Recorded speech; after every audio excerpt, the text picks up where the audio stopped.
Sometimes in life, you've got to be selfish. You've got to say, screw it, I'm going to do something for me and I don't care what anyone else thinks. Whether that's the simple act of getting that Teletubby face tattoo you've always wanted, or a solo cinema date, or buying that hot tub and not caring that the neighbours now know exactly what sort of person you are. This is the new Honda Prelude, and it is the Japanese brand's IDGAF moment, because no one's buying coupes at the moment, so it's the perfect time to make one. But don't make it too fast, make it a sensible hybrid with fake gear changes. Genius! Luckily, it's actually really good.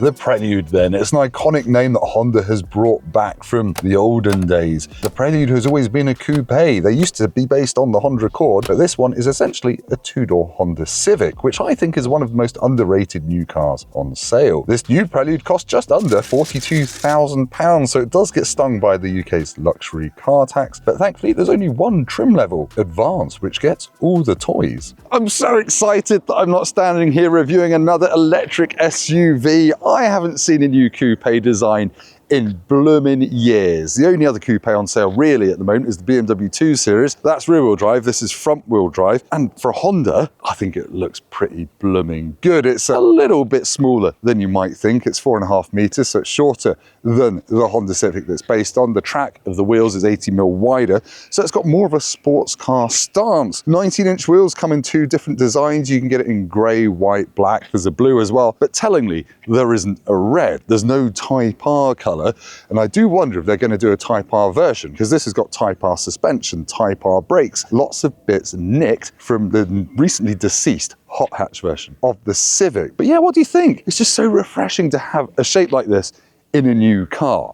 Now, sadly, you're probably never going to see one of these because Honda's only bringing about 400 of these to the UK, and I've got one here. So yeah, there are 399 lucky buggers out there, and I'm a bit envious. Let's get on with the rest of the review though. Now, doubtless a few of you are down in the comments saying the front end of the new Prelude looks a bit like a Toyota CHR or a Lexus, and hopefully you're going to agree with me that this is a Porsche Panamera. That almost says Panamera in that script on the back, and this Honda almost says I spent 120 grand on a Panamera. But anyway, I think it looks quite a nice thing. From the back, you get a reversing camera standard, as well as front and rear parking sensors. I would say though, the reversing camera is a little bit on the low res side. The boot is a bit on the small side. 264 litres, you've got a big old load lip into there. It's an okay size for two people, and you can take the parcel shelf out. It just kind of folds and pokes into holes at the side of the car. I quite like that. It's simple, it's flimsy, it's cheap, but it sort of does the job. If you fold the rear seats down, you get over 760 litres of space, and the rear seats, as we're going to find out, are kind of useless anyway. So if it's just you and your other half, quite a practical car for Billy bookcases and things like that. Under the boot floor, you have got, you can tell I've rehearsed this, nothing. Brilliant, but you have got a blue bit here to match the blue bit on the front.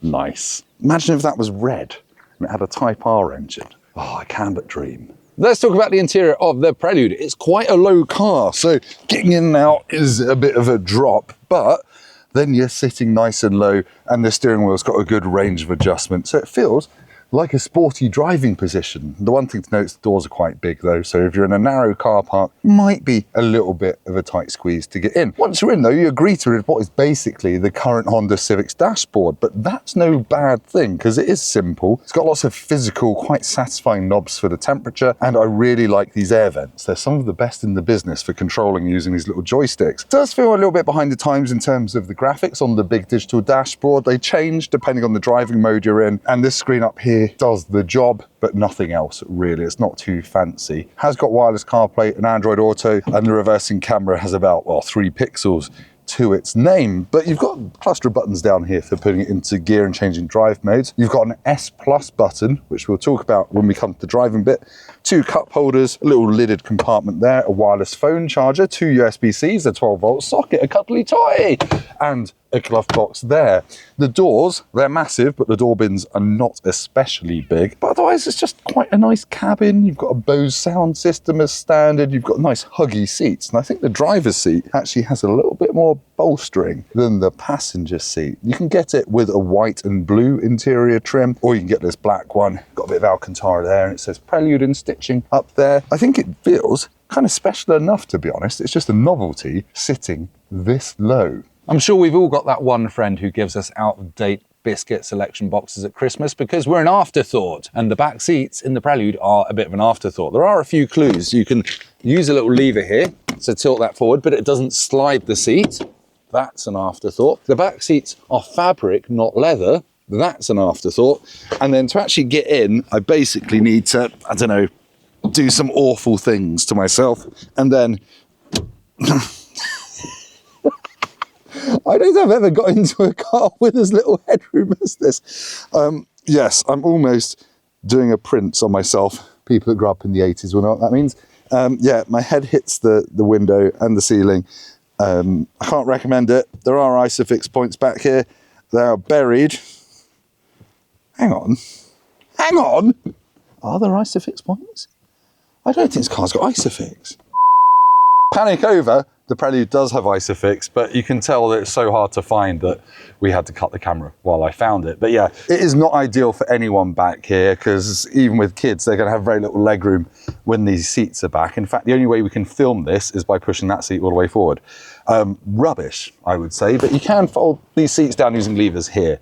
Oh gosh, but don't buy this car for back seat space. Even if you've got children, you're going to dislocate your back, fiddling about, sliding the seats forward, tilting them. Not worth it.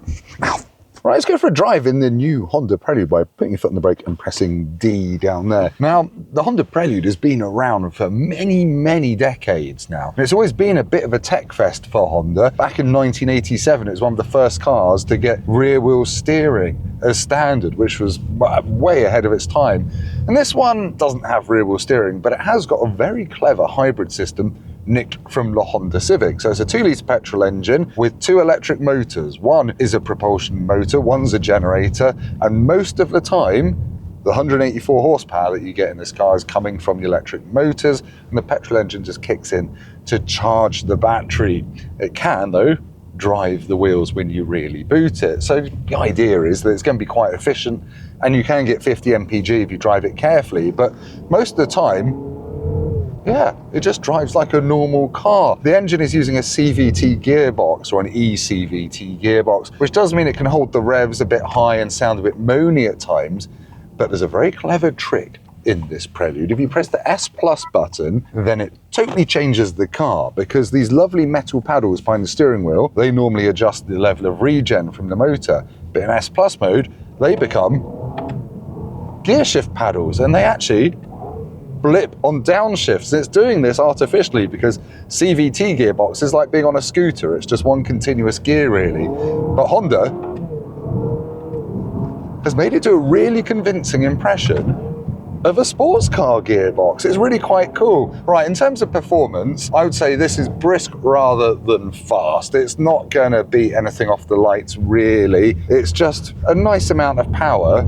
It's just the chassis that really shines, because it's got some Civic Type R suspension bits, and that means it's got adaptive dampers, so you can soften it off. You can put it in GT mode or comfort mode, and it rides well enough to almost make that sound of rattling camera gear stop. Not quite, but it is quite comfortable. And then if you change this to sport mode, well, then it firms things up and you can really lean on the front end, and it's just I don't know, it's just got some character about it, which is so rare in a modern car, and it does encourage you to drive it quite quickly. The handling is nice, it doesn't roll too much in the corners. It's quite an enjoyable car, but it's just having that Jekyll and Hyde character of being comfortable when you want it to be, and being, you know, a little bit sporty when you want it to be. Don't get me wrong, this doesn't handle like a Honda Civic Type R. It's a little bit rolly, it's a little bit soft, but it's still enjoyable. And at the end of the day, you can hoon this around and you're still going to get 50 mpg out of it, or near enough. Actual practical stuff though, on motorways there's a little bit too much tyre noise and wind noise for my liking. The view out the back corners is rubbish because it's a coupe, and as I've said, the reversing camera is a bit low rent and a bit low res. The mirrors are nice and big though, you've got blind spot warnings. It's just an easy car to drive. My only real complaint is that you've got to go through loads of screens to turn the speed limit warning stuff off. You shouldn't be speeding anyway, should you?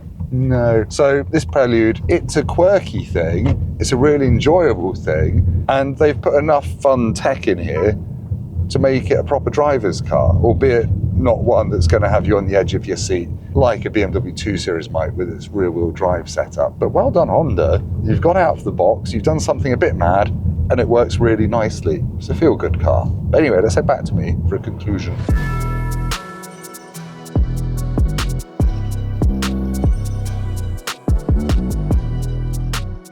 Let's be honest, the front-wheel drive hybrid sports coupe thing is about as niche as cars come. It's right up there with that handbag shop that uses bat wings for all of its leather.